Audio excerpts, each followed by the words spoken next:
The wind screamed at 37 miles per hour, and in 12 hours the world would watch an American ambassador die on camera. Everything had already failed. 15 shots, 15 misses, no backup coming, and the woman who would change everything. Nobody even knew her name. Colonel James Patterson pressed his binoculars against his face, studying the enemy compound carved into the Rocky Mountains of eastern Afghanistan. His jaw hurt from clenching. Ambassador Richard Cole had 12 hours left to live. 12 hours before the execution broadcast reached every screen on Earth. His elite snipers had already burned through 15 attempts. The target was Kalo Razak, a high-value terrorist commander personally supervising the ambassador's death. He coordinated 3 separate kill teams from a distant ridgeline. One word from him and Cole would be executed immediately. But hitting Razak seemed impossible. He never stopped moving, always unpredictable, constantly hiding behind human shields. And his current location sat 4,200 yards from the nearest American position, 4 miles away. The kind of distance that belonged in myths, not mission reports. Master Sergeant Victor Kine, the unit's most decorated sniper with over 300 confirmed kills, had spent 2 hours trying. Shot after shot, nothing connected. 15 rounds fired. 15 rounds wasted into the Afghan dust. Kine slammed his fist against the rock beside him. The wind shifts every 3 seconds. My bullet's flying for almost 6 seconds at this range. I can't predict it. Patterson grabbed his radio. Command, this is Viper Actual. We need alternatives. Air strike, drone strike, anything. Static crackled. Then a voice replied. Negative, Viper Actual. Any explosives at that location risk killing the hostage. The shot is your only option. Patterson lowered the radio slowly. His voice came out bitter. Make it happen. With what? Behind him, the support team waited in crushing silence. Operators, spotters, tactical personnel. And sitting quietly in the corner of the observation post was someone nobody had thought about all day. Her name was Savannah Reed. She maintained weapons, cleaned rifles, logged ammunition, support role, background work. Nothing operational. When she joined this forward team 3 months ago, Kine had looked at her once and laughed. The others joined in immediately. Careful, boys, don't let her touch the dangerous stuff. She never responded to their jokes, never defended herself, just kept working and stayed invisible. But right now, listening to the frustrated curses of snipers who couldn't make the shot, something changed in her expression. She stood up slowly, walked toward the observation point, and spoke 5 words that made everyone freeze. I can make that shot. Dead silence. Then laughter erupted. Kine turned around, his face twisted in disbelief. Excuse me, you want to take the shot? The shot I just missed 15 times. Savannah stared back without blinking. Yes. More laughter filled the space, louder this time. Sweetheart, go back to your toolbox. Patterson raised his hand. Silence fell instantly. He studied her face carefully. Something in her expression reminded him of operators who'd faced impossible situations and survived anyway. She met his eyes directly. I can make the shot. Kine scoffed. Colonel, you can't actually be serious. We have 11 hours left. Patterson interrupted him. 15 missed shots. No backup coming. He gestured toward the sniper position. Take it. Savannah Reed didn't look dangerous. 32 years old, average height, forgettable features. The kind of woman who could disappear into any crowd. She grew up in rural Texas cattle country, where girls learned to stay quiet, be polite, and avoid men's conversations. For most of her life, that's exactly what she did. To everyone around her, Savannah was unremarkable, invisible, the person you forget immediately after they leave. But invisible people notice everything. And Savannah had been watching, learning, preparing for exactly this moment. The truth about Savannah Reed started 23 years earlier. Her grandfather handed her a .22 caliber rifle, pointed at a tin can 100 yards away, and said something she never forgot. Everyone in this family learns to shoot, Savannah, but you're going to learn something deeper. Patience, breathing, how to become invisible inside your own mind. She didn't understand then, but she would. Over 15 years, her grandfather taught her everything. Not just shooting, but the science underneath it. Ballistics, wind calculation, atmospheric density, the Coriolis effect, the Magnus effect, variables most shooters never even considered. He pushed her to absurd ranges, 800 yards, 1200, 1500, 2000. The bullet doesn't care who you are, he told her. It only responds to physics. By 18, Savannah could consistently hit targets at distances that left professional snipers struggling. But she never mentioned it to anyone. When her grandfather died, she joined the military, not as a sniper but as an armorer. She wanted to stay close to weapons, understand them completely, continue his work. She also knew nobody would take her seriously as a shooter, and she was absolutely right. Every time she mentioned her skills, people dismissed her, laughed at her, so she stopped trying. She became the quiet armorer, the invisible support staff, the woman nobody noticed. But she never stopped training. Every leave, every weekend, every spare moment, she competed in civilian long-range competitions under false names. She won championships that were never connected to her military identity.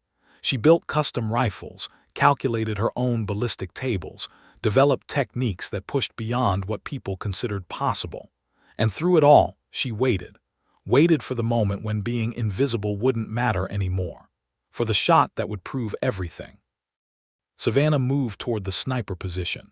Every eye tracked her. The weight of their skepticism crushed down on her. She felt it everywhere, the doubt, the mockery, the absolute certainty that she was wasting everyone's time. Kine stepped aside with exaggerated drama. By all means, princess, she didn't respond. She approached the massive Barrett rifle Kine had been using and immediately shook her head. Kine's face reddened. That's our most powerful sniper platform. Power isn't the problem, precision is. The Barrett's effective range is 1,800 meters. She turned to one of the support operators. There's a Che-Tak M200 in Case 7, custom modified. I've been maintaining it for 8 months. The operator looked at Patterson, who nodded. 5 minutes later, Savannah lay prone behind a weapon that looked almost alien. A massive intervention rifle with a specialized scope and a suppressor as long as her forearm. She began calculating. Distance, 4,217 yards. Elevation change plus 340 feet. Temperature 67 degrees. Humidity 23%. Kine folded his arms. We already calculated all that. You calculated based on ground-level wind readings. Savannah interrupted without looking up. At this distance, my bullet will pass through at least 6 different wind layers. Each one has different speeds and directions. Silence fell over the group. She kept working, fingers moving across a small tablet, running calculations that made no sense to anyone watching.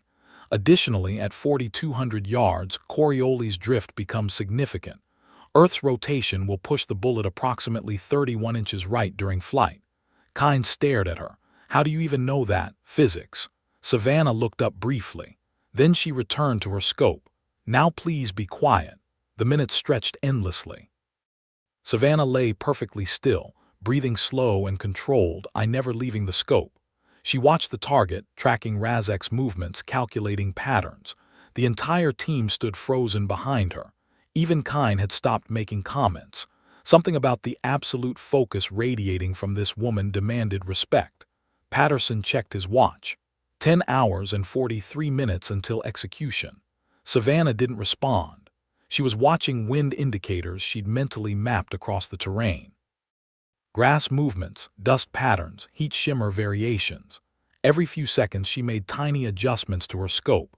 Finally, after what felt like forever, she spoke. Target is stationary. Window is approximately 4 seconds. Her finger moved to the trigger. The world went silent. For Savannah, time itself seemed to slow down. She felt her heartbeat.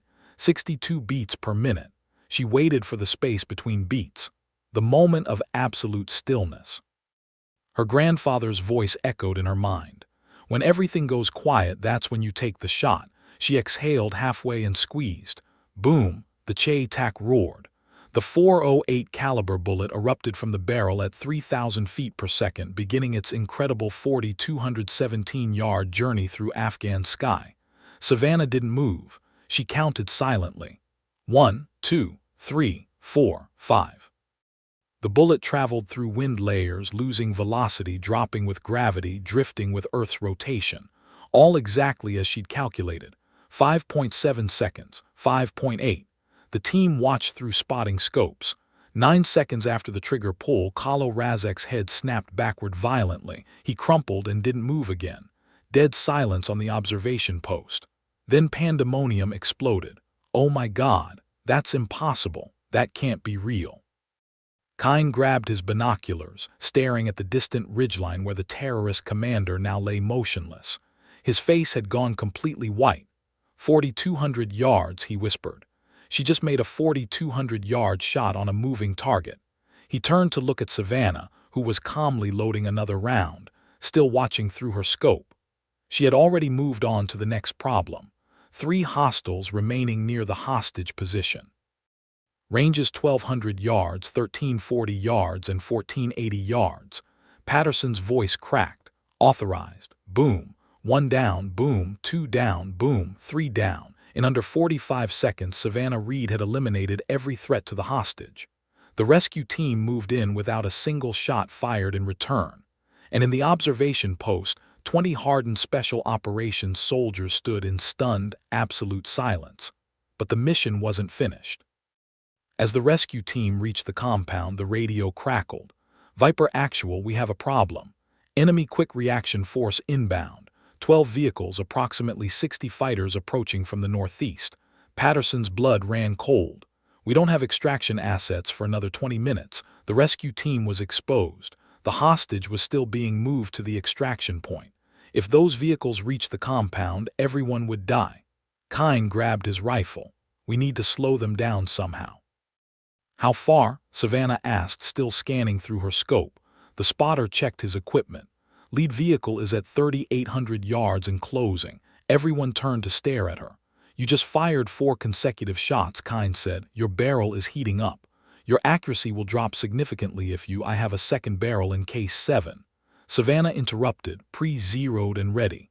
Patterson stared at her. "You brought a spare barrel." "I bring everything, sir. I'm an armorer." 2 minutes later, Savannah was back in position with a fresh barrel, watching the approaching convoy. 12 vehicles, 60 fighters coming fast. "I'm going to hit the lead vehicle first," she said calmly. "Then the rear vehicle, box them in." "The drivers are behind windshields," Kine pointed out. She adjusted her scope. "I'll disable the vehicles." She fired. Boom. The lead truck's engine exploded in a shower of sparks and smoke. It swerved violently off the road. Boom. The rear vehicle suffered the same fate. The convoy was trapped. Savannah worked methodically, her face utterly calm, her hands absolutely steady. One by one, she disabled every vehicle in the convoy, shooting through engine blocks, fuel tanks, tire assemblies, at ranges exceeding 3,000 yards. 12 vehicles, 12 perfect shots. The enemy fighters poured out of their disabled trucks, confused and completely exposed. And that's when the rescue team supporting fire tore through them. 20 minutes later, Ambassador Richard Cole was aboard an extraction helicopter, alive and unharmed. The mission was complete. Back at the forward operating base, the atmosphere had changed completely. The same men who had mocked Savannah, dismissed her, treated her like she was invisible, now stood at attention as she walked into the briefing room. Colonel Patterson was waiting for her. His face was solemn, but his eyes held something she'd never seen directed at her before. Respect. Kine stepped forward. This was a man who had never apologized for anything in his 20-year career. A legend, a warrior's warrior. His ego was as famous as his kill count. But he stopped in front of Savannah and his face showed something she'd never expected. Humility. "I was wrong," he said quietly. "We were all wrong. For 3 months we treated you like you didn't matter, made jokes, called you names." He paused. "You could have told us who you really were at any time, but you didn't." Savannah met his eyes. "Because I didn't need you to believe in me. I only needed me to believe in me." She paused. "My grandfather also taught me that respect isn't given, it's earned in your own time." Kine nodded slowly. Then he did something that stunned everyone in the room. He extended his hand. "Would you be willing to train with us, train us? Because whatever you know, we clearly don't." Savannah looked at his hand for a long moment, then she shook it. Behind them, the entire team began to applaud. 6 months later, Savannah Reed became the first female instructor at the United States Army Special Operations Sniper Course. Her shot that day, the 4,200-yard kill, became the longest confirmed sniper shot in American military history.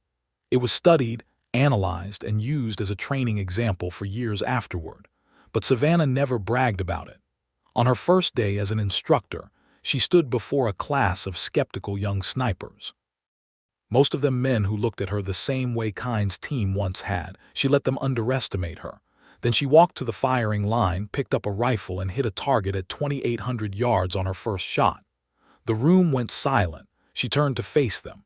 "My name is Master Sergeant Savannah Reed, and the most important lesson I can teach you isn't about shooting. It's about patience." She paused. Patience to be ignored. Patience to be underestimated. Patience to wait for the moment that matters. She looked at each of them. "Now, who wants to learn how to make impossible shots?" Every hand in the room went up. That night, Savannah drove out to a quiet hillside overlooking the base. She brought her grandfather's old .22 rifle, the first weapon she'd ever fired. She sat in the grass, looked up at the stars, and spoke quietly to the wind. "I did it, Grandpa," she smiled. "They finally saw me. But you know what? Even when they didn't, it never mattered, because you always did." She held the old rifle against her chest. "Thank you." And somewhere in the rustle of the night wind, she could have sworn she heard his voice. "I always knew you had it in you, little one." Sometimes the most extraordinary people are the ones nobody notices. They sit quietly in the background. They do their jobs without fanfare. They absorb the mockery and dismissal without fighting back. Not because they're weak, but because they're waiting. Waiting for the shot that matters. And when that shot comes, they don't miss.